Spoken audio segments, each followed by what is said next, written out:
Hello and welcome to today's episode of the Jacksonville Jaguars Insider Podcast. My name is John Shipley. I am your host and beat reporter, and I've been your beat reporter covering the Jacksonville Jaguars for On SI every single day since August 2019. And we are continuing to march through yet another offseason together. As always, Jaguars on SI provides you the best and most comprehensive Jaguars coverage you will find anywhere, whether locally or even nationally. We provide double-digit pieces of content every single day, ranging from audio and video content to written content. And each day that the Miller Electric Center facility and Everbank Stadium have their doors open, we are boots on the ground. Whether it's at Jaguars practices, in the locker room, at press conferences, at training camp, in the offseason, and especially on game day, we are always there to provide you an inside look at your favorite NFL team. So don't forget that you can find us on social media such as Facebook and Twitter at Jaguars on SI. You can also find us at www.si.com/NFL/Jaguars.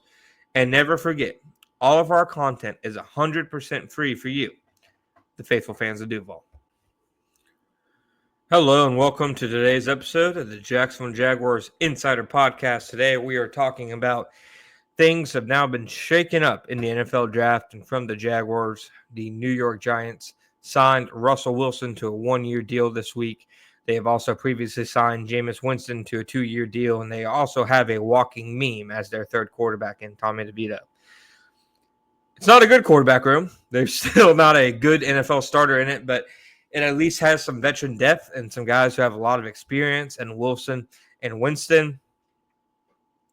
And while the team only gave Wilson a one-year deal, it's at least worth considering if this impacts how they could potentially view selecting Shedeur Sanders at number 3.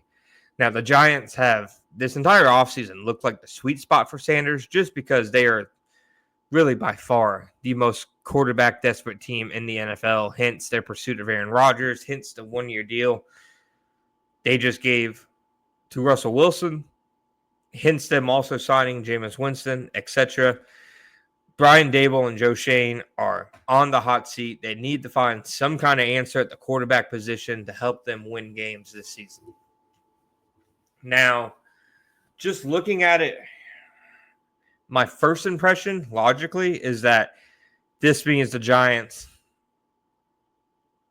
can now at least explore non-Sanders options. If the Giants hadn't signed a week 1 quasi-starter before the draft, I think they would have been forced to take Sanders. And no team, it's something I've really learned in my 6 years covering the NFL, no team wants to feel backed into a corner when it comes to the draft. They want the options available to them.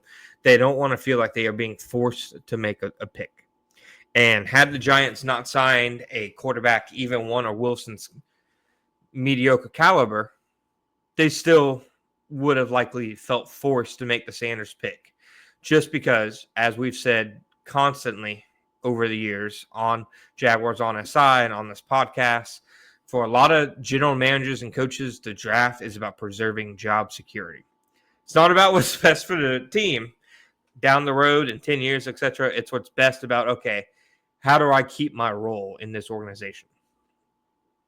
So it's very clear to me that the Giants at least now have more flexibility at number 3. And how this impacts the Jaguars is, if the Giants were going to take Shedeur Sanders at number 3, that'd be, to me, the dream scenario for the Jaguars. Because Cam Ward's going to go number 1.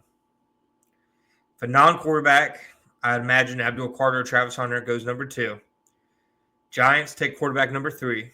Patriots take, they could take an Abdul Carter or Travis Hunter, or they can take Will Campbell, etc. at number 4.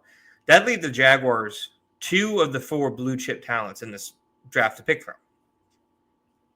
To me, those 4 talents are Mason Graham, Travis Hunter, Abdul Carter, and Will Campbell. I think the Jaguars would be thrilled with any of them.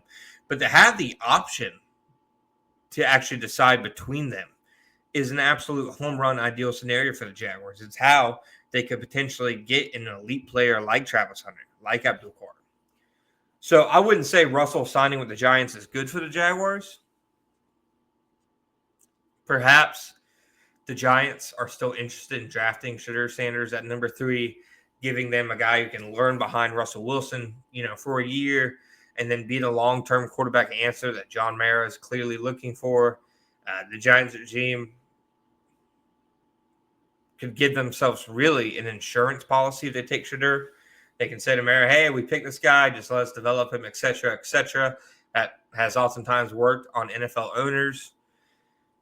But as it stands today, I felt very, very confident entering the week that the Giants would take Shadur Sanders at number 3. As it stands today, I'm not completely sold that they won't.